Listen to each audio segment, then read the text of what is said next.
Good morning, good morning. আজকে হচ্ছে রবিবার। আমি তো কালকে করে রোববারে একটা ব্লগ শেয়ার করি। সবাই কেমন আছেন? আশা করি সবাই ভালো আছেন এবং নিজের খেয়াল রাখছেন। আজকে হচ্ছে রবিবার। রবিবারের সকাল মানে একেবারে লেট। এখন একেবারে 9:30 বাজছে, কিন্তু খুব একটা বেশি লেট আমি হতে দিচ্ছি না, তার কারণ আমার ছেলে সকালবেলা উঠে রুটি খায়, সুতরাং আমাদের মোটামুটি 9:30-র মধ্যে টিফিন একদম রেডি হয়ে যায়।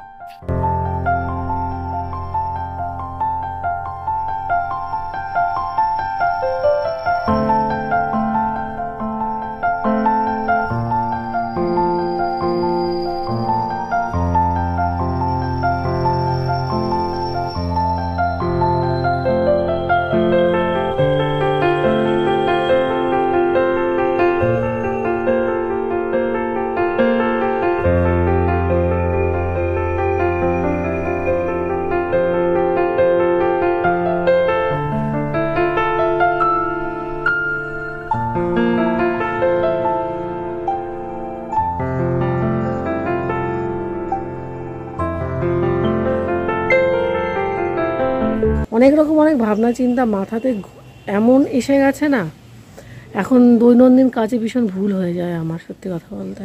এটা ভুলে যাই, সেটা ভুলে যাই, সিলি সিলি মিস্টেক্স হয়, কি করব। ওই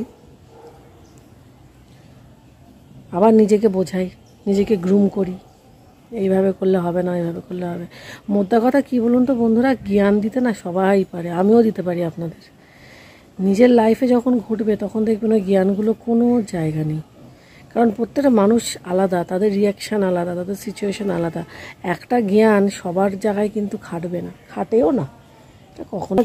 অপরাজিতা ফুলের চারা, যেটা আমার মানে আমি আমার মেয়ের বান্ধবীর মায়ের কাছ থেকে নিয়ে এনেছিলাম, সব কটা বেঁচে গেছে।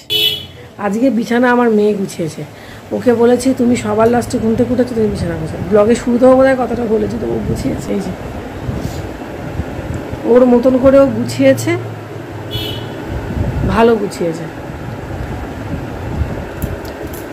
যেটুখানি করে। আমি যদি এখন ওর কাছে খুদ ধরতে যাই না, তাহলে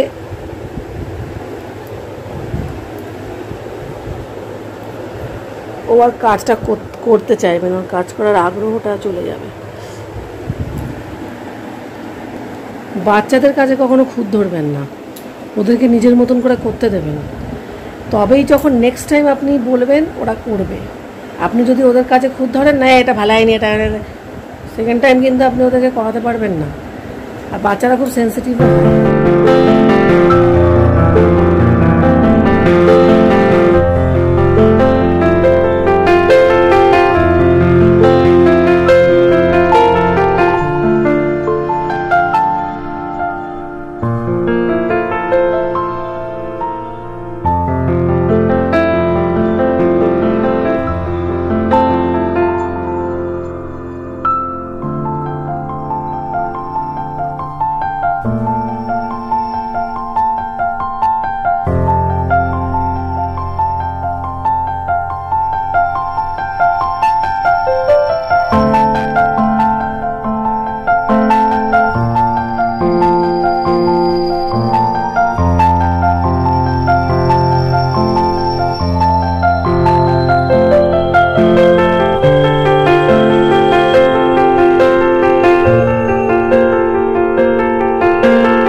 স্বাগত আমার ছাদ বাগানে।